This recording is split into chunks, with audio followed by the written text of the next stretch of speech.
What up, Schmoedown Rockers? This one is about Collision from this past weekend.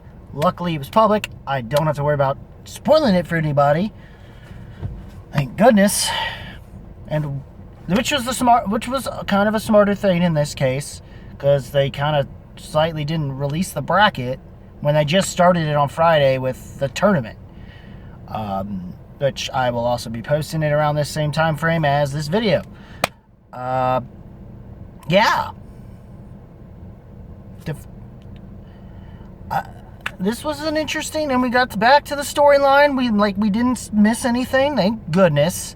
I was getting a little leery because of some conversations being had, and God, those conversations can get fucking depressing. Fucking depressing. It almost discouraged me from, well, still doing this. Never again those fucking conversations. You know who you are. But anyways. The Schmoedown Collision 4. Back, baby. Yay. Yeah. Felt like a Saturday night soldier that night. I tell you what, that's why I got the shirt on. Anyways. The difference is, well, the way the standings are, and luckily it's not too huge of a gap because of, I guess, Christian trying to go with a storyline the way this is played out with this penultimate match, which started kind of funny, and it seemed like it at first. I don't know if he was, but there was something to this match that felt like something was off. Mostly Kevin. But the fact that the match went the way that it did, it's, I don't know. But it might have, I'll get to that when I get to that. But the first match, which was the championship Star Wars match, of all things, the championship match had to be first. That one had to be first. Between Dimalata and, seems like from the way this match has been, these last couple matches he's had, Dimalata's played well enough that he lucked out that his round 4, that he had a good enough round 4, that all that needed to be done was for him to, even if he had to answer a couple questions, that, you know, there was no way Laura just had to miss her 5. Or so. But, man, that, it wanted to be more of a situation that was similar to the last championship match, and which was fine. I mean, it was fine.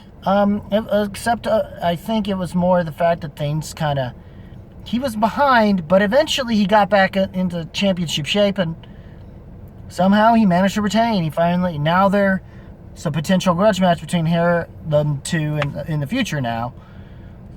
And once again, Laura just can't grasp it. And this, like, maybe last season, if she had gotten the chance to, if she hadn't lost to Ace, chances are she might have gotten the belt from Alex. But if she is going to play like that, like she just did here, like if she played like she did those, like she did, even against, like she almost did against Ace, and actually did against Molly, then that Laura could have had a shot. But, and apparently it's just more the fact that I think the questions, it's more PG Campbell, and the questions getting now insurmountably tougher to do without them being repeat questions. That's why he had them be repeat questions from before within that season, and I think he should have just started continuing to do that. But I think they had to make the questions up a little more to keep people's interest, since, or at least find what other little things can I do to keep people still interested in it if all the other things I'm more prone to want to do aren't going to work anymore, I think is what Harloff's doing. And unfortunately, fortunately for Marisol, she won. But I think I get it. Like, he just kind of went into it before Smith did, and he couldn't do anything about it because he didn't have a challenge. Because he wasted it on something so stupid, on something kind of stupid. But yet his point wasn't really. It was, but you could kind of tell the way he was looking. You had too many, dude. You had too many of these. Because we know how you are about taking the hits, man. Smith, you kind of did. You shouldn't. You must have got a little too nervous going up against Marisol. And you must have just let that cloud you a little bit, because you were not performing barely even close enough to what you were in your previous matches. If anything, might have been the fact that you might not have performed nearly as well as you did even in your match against Jericho.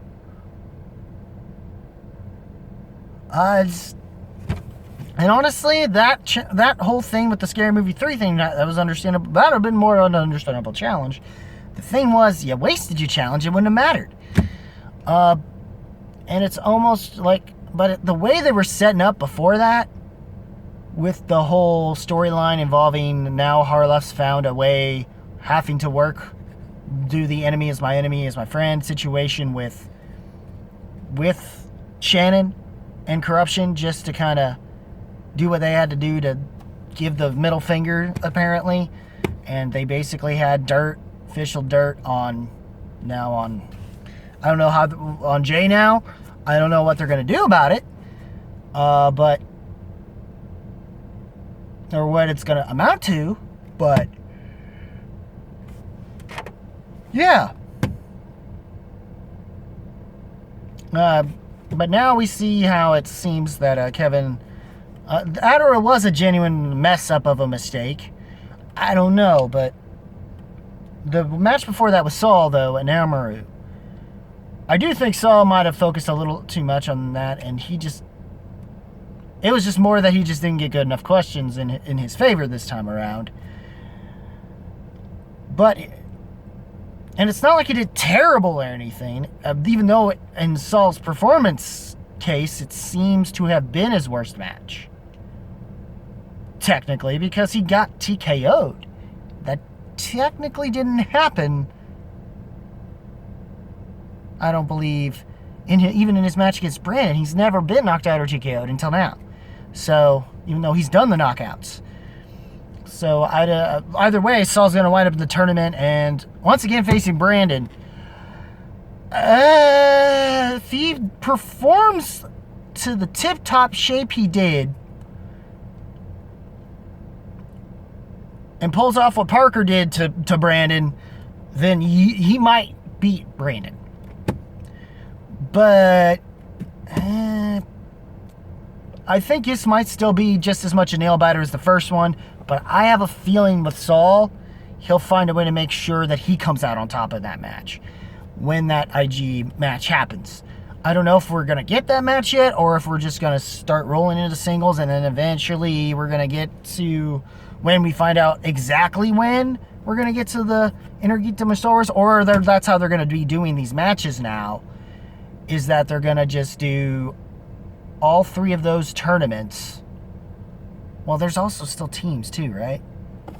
Crap. So, I guess once they they haven't released brackets, and I think it's kind of bullshit that they haven't, and I think, I wish they would have, so that we had a better idea what's going on.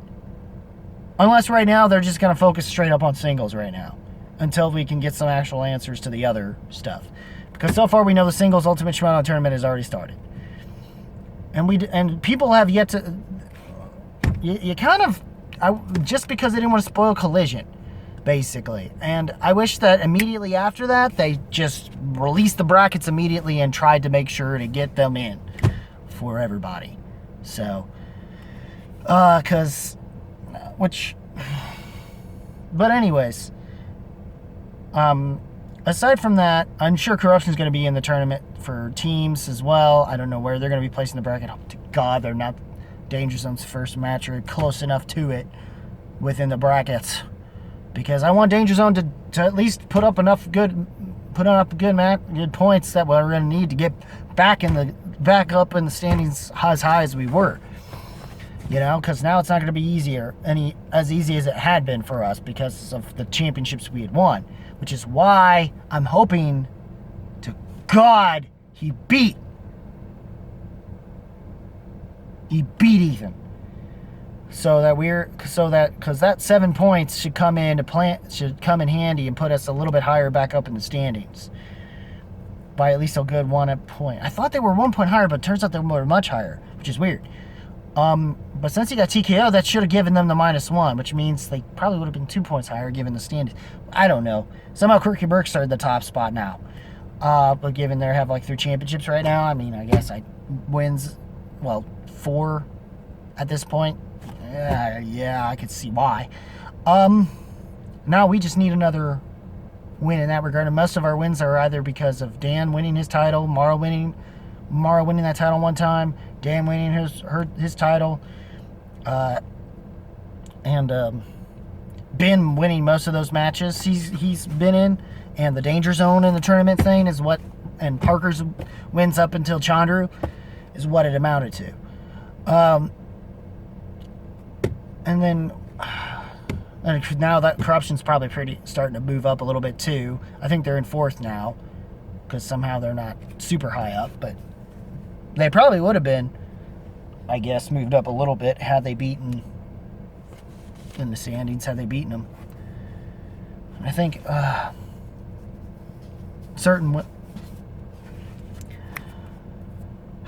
yeah, the Quirky Mercs, because of their win against.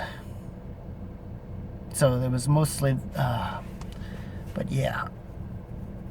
And that was a good first taste in the 3-rounders for that. I loved the way they'd been handling the entrances, the way it was coming off. And yes, Bibiani, you found the tenderoni that was right for you. With Brandon the Kidmeyer, even though they were kind of taking away the kid, but they still called him the kid. I don't know what's going on with that. That was weird that they blurred out the kid. But whatever. Or they just found a new guy to call the kid. I don't know. I'm not sure.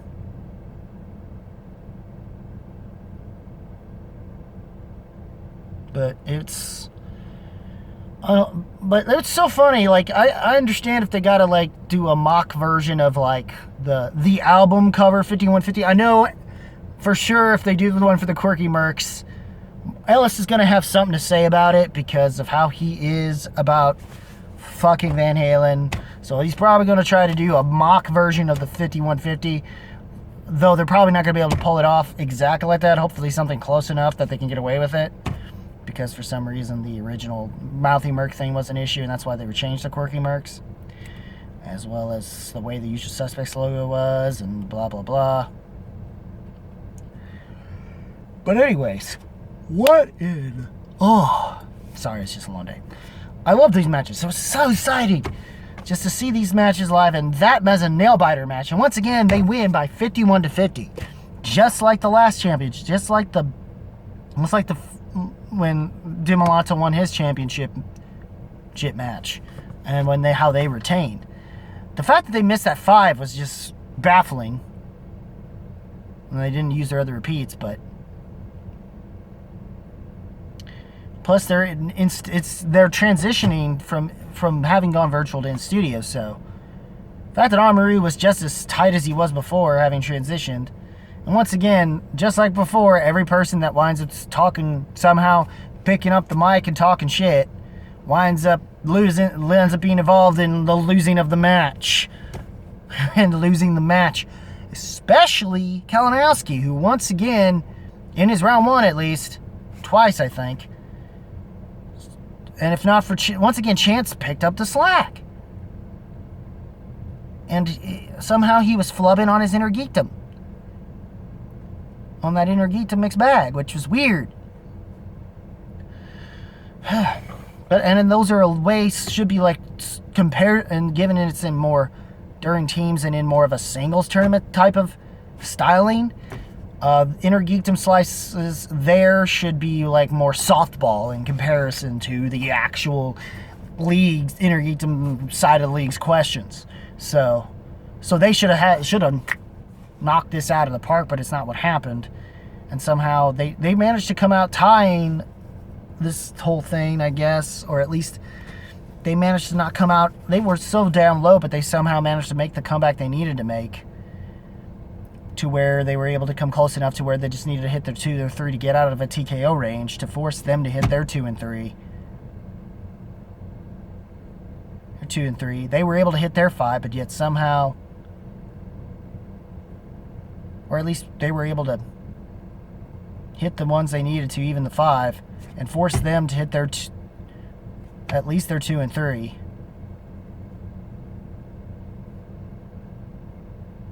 They were at least able to hit the ones they needed to hit. It was, which either way, fucking insane. Just how it managed to get that tight. What a way to come back, make a championship level match, come back to the studio. And once live, I mean, I'm just saying, things are starting to get interesting again. Now, we're still probably dealing with virtual, but now we're going to have to try to find a balance between that and the live. And when the live thing, that in the studio, and eventually live event matches will come back, and I can't wait for those. It's a matter of what's going to be pre-taped in via virtual and the studio. And hopefully the studio part comes back a lot more. I think he wants that more. I think some matches will have to... I think the plan is to have more studio, less virtual, or at least make control in general, I think. Even with FCL, I think. But, which, speaking of that, Sean Wienblade, if you're watching this, happy birthday as of the day of this, which is the day you'll probably get this anyways. And good luck in your match, main eventing this week's FCL. Though it's going to be a tough one given Mars' previous match. But anyways, yeah, and overall, the collision was good. It was fun. The only like I said, the whole Seventh Smith situation was sketchy-ish, but I loved how they tried to handle it, and it already just came off looking like, oh geez, they're playing it into storyline, and it's just kind of looking too obvious in that regard, and it's like, oh. But they kind of somehow they managed to still do a storyline-ish thing, but in a way that felt genuine about it, I guess. Or at least in a way that made it to where Smith's not thinking of not coming back. I was leery. But I'm starting to wonder if he's going to wind up doing something that's going to backfire on him when he's doing what he can to try to get Grace out. So... I don't know. And from the way it's starting to look, I'm guessing the plan is for Kevin Smith on his match to have someone else be the one to commentate while Smith's in it. I think that's what's going to happen, really. It's not going to be anything super major. Is that he'll just kicked off the commentary, and whoever, like Guy or something's going to come in and take his spot, I think, or something. That's what it's looking like. So... But that's just me, I guess. But anyways, what did you guys think of the matches? Leave a comment of Collision. It was how awesome it was to finally get at least 2 studio matches in. We still had a couple of them were virtual, but we got to see a match in studio, and I love the background, just getting to see the guitars and stuff personally. So that's enough for me. Yeah, I'm not going to not have enough just to look at those guitars and be like, let's see, what do I want that one? Do I want that one? While I'm still kind of invested in the actual match, but in case there are moments where I'm like, I have something to look at too, just in case. I'm just saying, I'm going to be distracted by so much stuff going on now with this way this is going in here, the smoke thing. They're not making it like super huge with the entrances, which is a shame, I guess, in Shazam's case. But they kind of made up for it playfully with the confetti. I wanted to do the confetti thing, but I missed opportunity. I know, but I didn't really feel like it because it's like, you won. Congrats, but You kicked us out at first. No. But that's what where I'm at about this. So we kind of did need the wins this past week, I guess. Which means whatever's going on in the tournament. Oh, God, I hope it don't lose to Perry. I can't have that. None of us can have that. That's not a... No. No, if he loses to Perry, I can understand him wanting to just quit altogether. Because that's just... I'm sorry, but Perry... You're not a bad player, but you're not a great player. I'm glad you had fun, though. But... We've worked too hard for him, man. I've invested enough of my time on Ben to just have him lose to Perry. Come on. I get it because of what happened with Mike, but that's on Mike. More so than anything. And he's not bothered to find a way to make his comeback. Because he put himself so far low, and if he does now, it's too little too late for that. Plus, there's other players that they've brought in that have done well in singles anyway. Not to mention Horowitz is probably one of the other players in singles that have... Well, of course, he won. That's one other thing. He won his match. That really didn't help us in that regard with the standings. So I think they technically were lower, but they had to add in what happened with... Yeah, so that hurt. So now, what we need is to hopefully have at least most of our dungeon surpass round 1 at the very least. And hope that our big guns, as long as it's not Merle in the tournament, I'm hoping he retains because of the big points we need there just to get back in the first place. But and the dungeon and Danger Zone get on a run. So yeah, we need them all to win the most of those matches at the very least, and at least Ben or Dan or who else is in the dungeon that's been huge with singles. Man, I'm not sure. I mean, aside from actually Del Rio, David Del Rio's probably going to be in there. God. Ben, Dan, Del Rio. Probably could be Dan, Del Rio. Oh yeah, Battaglia. Yeah, they'll also be our big guns. So Battaglia for sure. Probably will make it in there.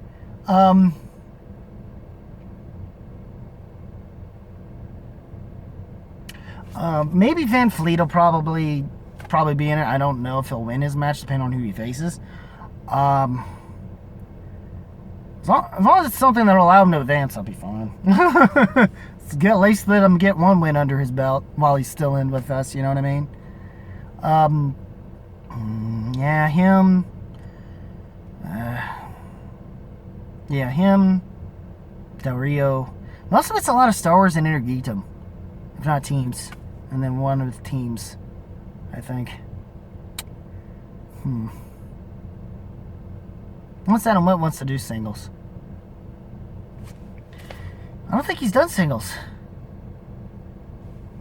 But anyways, what do you guys think of the matches? Leave a comment below, let me know. Collision was awesome. How awesome Collision was. If you liked it or not, or what are your thoughts on the whole thing with Smith? For sure. And once again, 5150, guys. 5150. And as always, guys, if you like this video, rock the like button. The rest of you must hit the subscribe button, click the notification bell, hit all, and as well as all, please, so you can get it all. Then there's also the links in the description to the dungeon page, home of the five-time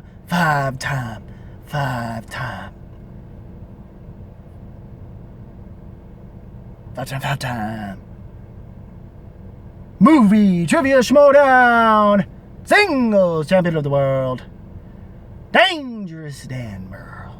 Or at least hopefully he still is. Fingers crossed.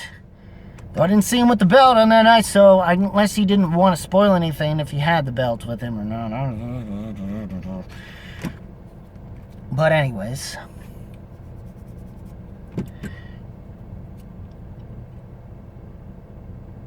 Other than... And then, of course, like and follow me on the through the link into my Facebook page as well. And some other links in there that you should probably check out as well, that I may eventually someday get to and back to, or blah, blah, blah. Whether it be the Twitch or that, or the other thing that I don't think anybody cares about anymore, so I may just get rid of that. Who knows? And as always, guys, keep it randy, keep it real, keep it rocking. If you smell what the movie trivia Schmoedown rocks, some entertainment, so on and so forth, is cooking. Okay, now can you dig that, suckers? Because as far as I'm concerned, ooh yeah, I dig it.